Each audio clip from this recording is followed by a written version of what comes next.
Rinse and repeat Old Trafford. God, this is a dead stadium in the Premier League at the moment. Just looking through some of the games here after Wolves come here, and it's another team that has done the double over Manchester United. Another average team, because Wolves crap, to be honest. The game was played out like an end of season, pre-season friendly. It was a boring game. We kind of knew it was going to have to be after the Lord Mayor's show, which was that epic night the other night against Lyon. We didn't expect much as a fan base coming into this, but again, I don't think we had a shot. I think we had one Eriksen free kick and that was it. One shot at Old Trafford. Since we've come back from the international break, Manchester United have scored one goal in the Premier League. Oh my God, and I think everybody's pointing the finger at one man right now. It's hard to point the finger at just one man. It seems really bad, but you know what? Big decisions are going to have to be made. And I was talking about this in terms of Manchester United not getting carried away with winning the Europa League. It brings us a lot, but it papers over so many bleeding cracks, doesn't it? And Rasmus Højlund, it's the same with every single fan in there. You don't want to feel like you're digging out one play because it feels unfair. It feels like you're being mean. It feels like you're being horrible. That's how it feels, but you cannot expect to pay the prices you're paying, come to Old Trafford and watch the same old shit week in, week out in the Premier League. This is our bread and butter. This is what we used to fight for. This is everything that Manchester United used to be. And now it's like, forget about that, we're in the Europa League. And yeah, that's great, and we do have to put that first. I get it, I totally do. But fuck me, come on, like one shot at Old Trafford. Are you taking the piss? Look, there's jokes and then there's jokes. This is the latter. I mean, Rasmus Højlund right now, honestly, like I just said it then, one goal in the last 4 games since we come back from international break. That's one bad record. He's just not getting on the end of anything. This man walks around bitching, kicking goalposts, moaning about the likes of Garnacho when he doesn't cross the ball for him. Yet when he runs through, after doing something good, like, don't get me wrong, he took his play run down the wing and he's running through, but it's all right for him to bitch and moan and just have a hissy fit on the pitch when no one passes to him. But when he's a clear player like Dorgu in acres of space that he can square the ball to, it's all right for him because he's the striker. That's stupid, poor decision-making moments from so many players in this side. Garnacho has been a culprit of that as well. He wasn't so much that today because, you know what, Garnacho did put a ball across the box for Rasmus Højlund in that second half. He really did. And you know what? Rasmus Højlund didn't time it right. He wasn't there. He's just not a striker. He doesn't have any striker instincts whatsoever. I can't remember the last time he had a purposeful shot or attempt. I just don't know what Rasmus Højlund is. I really don't. All I know is we paid 75 million for him and now we're counting the cost for that. And we're seeing it in performances in games like this when you just need someone to step up and just give you that moment and just do something. Tidawabi came on and did more than Rasmus Højlund in 25 minutes than he has done all season in terms of in-game play and holding the ball up. He had to create everything himself, and you could say, yes, there's not many chances there. There's not much for these strikers to feed off right now, and defend Rasmus Højlund all you want.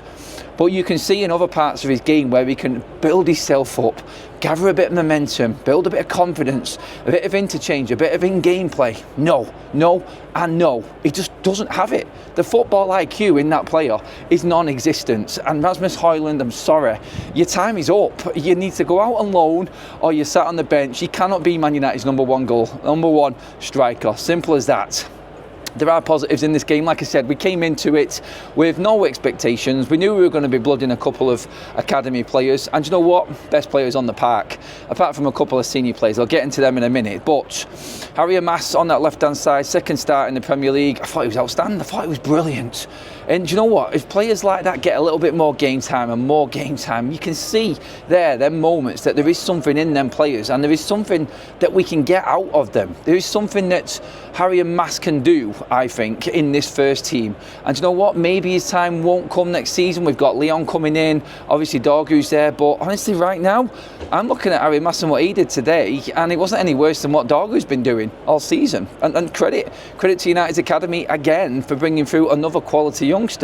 Because alongside him, Tyler Eriksen, wow, composure beyond his years. I know he's 20, same age as Garnacho and Kobe. It's an interesting point that he was with that team that won the FA Youth Cup final back in 2022. We was just ill on that day and didn't get any of the plaudits, but same age, same type of player, just has these opportunities. But again today, absolutely outstanding at the back there. Nothing he could do with what went wrong with Manchester United today. He had an outstanding performance for someone who's making his debut at Old Trafford in the midst of one of our worst ever senior football teams in this club in our history, and he steps up with a performance like that. Outstanding. Not got an issue with any of the academy players at all. They're both showing there to me today that they have got something and can do more in this first team if given the chance, and it's really positive to see. And you know what, like, I had my bitch and my moan about Lindelof starting the game. Like, he didn't have anything to do today really. He didn't put a foot wrong, and I'll just say that about Lindelof now, because I think a few people picked up on me on Twitter about having a moan about Lindelof again. But I mean, honestly, Strand Larsen, he's worse than bleeding Højlund, so he's not had much to do there, has he? I mean, but again, then after that, you've done well in the back there. You're looking at your academy players actually getting a clean sheet in their first game, in their first Premier League start together, both on that left-hand side, one left centre-back, one left wing-back. And you're thinking, well done, we can walk out of Old Trafford and talk about that. We can walk out of Old Trafford and say, you know what, these players have actually done well here, they've done something for us, and that's something to be positive about. And then you get the other man, another player who was moaning about starting a game today, who doesn't warrant a start in this team, and that's Eriksen. Yes, he had our one shot on target, which came from a free kick, booty-hoo, and then he goes and does his typical Eriksen thing. I made a piece about him actually not tracking back and getting in on the likes of Harvey Barnes in the Newcastle game. He tried to pull his player back. He was miles away from him, take the foul. Well, today he had two opportunities to get at the ball, and then he made the foul. But that free kick obviously brought into play the goal for Wolves, and there we go. Wolves do the double over Man United, and we didn't even score a goal past them this season in 2 games. And they were fighting relegation not long ago. But now after that free kick, guess what? Yeah, they're on level points with Man United right now. And that shows you how far this team has fallen in the Premier League. The Europa League is the be-all and is the end-all of our season. It really is. But why are we forgetting about our bread and butter? Why do we have to just dismiss the Premier League and just use it as an excuse because we're nowhere near anything, we're not fighting for anything? This is the problem that Manchester United have got right now. I don't know where our standards are. And players like Eriksen, hopefully that's the last contribution he gives to this team. He doesn't warrant a place in this side. It's time Mason Mount started starting some games. It's time he started getting 50 to 60 minutes in a game, and we're not having to rely on the likes of Eriksen anymore. Really, really poor from Manchester United again there today in terms of how we handled that game. In Wolves, I think they had one shot, and Anna had one shot to save, and it went in. You can't blame Anna. It was a good free kick, won it, but at the end of the day, again, you're looking at stats here that are just damning Manchester United left, right and centre, and you can't argue with any of them. And what are we going to do? What are we going to do? Honestly, there isn't much else we can do with this team and what Ruben can do. We've got to put our eggs in the Europa League basket, and we've got, as a fan base, got to suck this up. There were protests in the executive section, well, the future executive section in front of the executive section today, and fans giving their words and their thoughts to Sir Jim Radcliffe and the directors. As good as it was on Thursday, there is a big reminder here today that not all is well at Manchester United, and I think the fact that we are where we are in the league, what's happening off the pitch, the tickets and everything like that says a lot.